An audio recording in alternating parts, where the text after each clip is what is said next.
Assalamualaikum warahmatullahi wabarakatuh. Alhamdulillah, segala puji bagi Allah yang telah memberikan nikmat kepada kita. Di sini yang saya hormati Bapak Amiruddin selaku dosen filsafat pendidikan. Nama saya Rizky Nurdianto, program studi Pendidikan Agama Islam semester 4, mahasiswa Institut Agama Islam Nusantara Batanghari. Yang saya sayangi teman-temanku sekalian.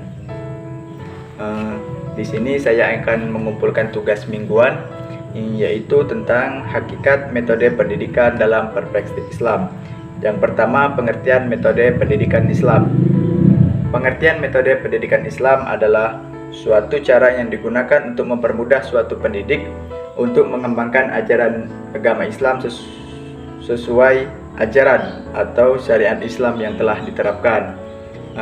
Kemudian yang kedua yaitu tentang macam-macam metode pendidikan. Macam-macam metode pendidikan ini banyak sekali. Saya hanya menyebutkan beberapa saja di antaranya.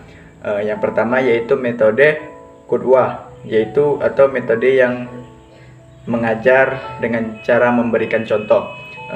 Kemudian metode kitabah. Metode kitabah ini yaitu metode tentang berceramah, di mana dalam proses pembelajaran itu guru lebih aktif berperan untuk menyampaikan materi daripada siswa, sehingga peran siswa di sini hanya mendengarkan dan memahami apa yang guru sampaikan.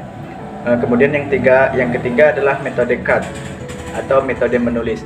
Di sini dalam metode menulis ini siswa lebih aktif, nanti gurunya itu memberikan sebuah catatan penting atau biasanya nyalin dari buku, kemudian siswa menulis supaya di kemudian hari apabila siswa itu lupa dalam materi tersebut, maka siswa dapat mengulang kembali atau membuka catatan yang telah mereka catat sebelumnya. Yaitu tentang metode hiwar, yaitu berdialog. Metode dialog ini antara siswa dan guru itu yaitu saling berargumen. Jadi di setiap ruangan itu antara siswa dan guru itu saling aktif dan saling melempar apa yang siswa tidak tahu, dan guru lalu menjawab apa yang siswa itu tidak tahu. Yaitu yang kemudian tentang metode islah wa ajwibah, yaitu pondok pesantren. Metode ini metode ini biasanya dilakukan di dalam lingkungan pondok pesantren. Kemudian metode musyawarah atau berdiskusi. Nah, metode musyawarah atau metode yang berdiskusi ini antara siswa dan guru itu saling menentukan bagaimana proses pembelajaran ini bisa berlangsung dengan baik dan benar tanpa ada rasa yang terbebani, baik itu siswa atau guru. Kemudian yang metode selanjutnya yaitu metode mujadalah atau menemukan solusi. Dan yang terakhir metode tafakur atau mengambil satu topik khusus. Dan masih banyak metode-metode lain lagi yang tidak saya catatkan di sini. Kemudian yang ketiga, urgensi metode dalam pendidikan Islam. Di sini kita pahami dulu pengertian tentang urgensi. Urgensi ini adalah keharusan yang mendesak. Jadi, pentingnya pembelajaran dalam ilmu pendidikan adalah karena pembelajaran merupakan sarana yang tersampaikannya sebuah ilmu pengetahuan. Pembelajaran merupakan alat transportasi ilmu pengetahuan. Tanpa pembelajaran, sebuah ilmu tidak akan bisa dipahami dengan baik dan benar. Kemudian materi selanjutnya yaitu tentang hakikat, hukum, dan ganjaran dalam pendidikan Islam. Pengertian di sini kita ulas dulu tentang yaitu pengertian hukuman dan ganjaran.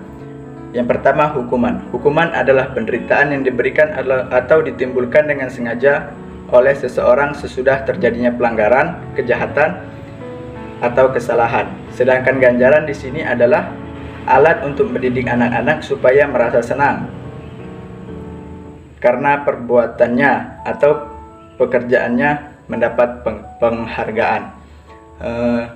Kemudian yang kedua model-model hukuman dan ganjaran dalam perspektif pendidikan Islam. Di sini saya hanya menyebutkan metode hukuman saja. Metode ini sebenarnya berhubungan dengan pujian dan penghargaan, imbalan atau tanggapan terhadap orang lain, yaitu terdiri dari dua, yaitu penghargaan reward atau targhib, dan hukuman punishment dan tarhib. Hukuman dapat diambil sebagai metode pendidikan apabila terpaksa atau tidak ada alternatif lain yang bisa diambil. Kemudian yang terakhir atau yang ketiga, pentingnya hukuman dan ganjaran pendidikan Islam. Karena hukuman dan ganjaran dalam pendidikan itu bisa mengubah perilaku dan watak siswa. Jadi apabila seorang siswa mendapat hukuman dan ganjaran bisa membuat siswa jerah dan tidak lagi mengulangi kesalahan apabila siswa itu melakukan kesalahan yang berulang dan kali.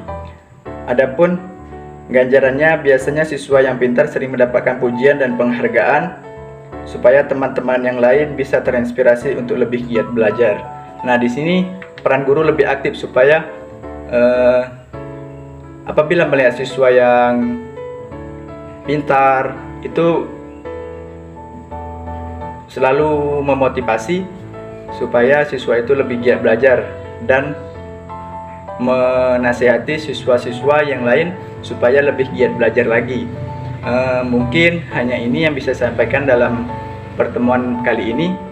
Kurang dan lebihnya saya mohon maaf. Saya atas nama Rizky Nurdianto mengucapkan ribuan terima kasih kepada yang telah mendengar video ini.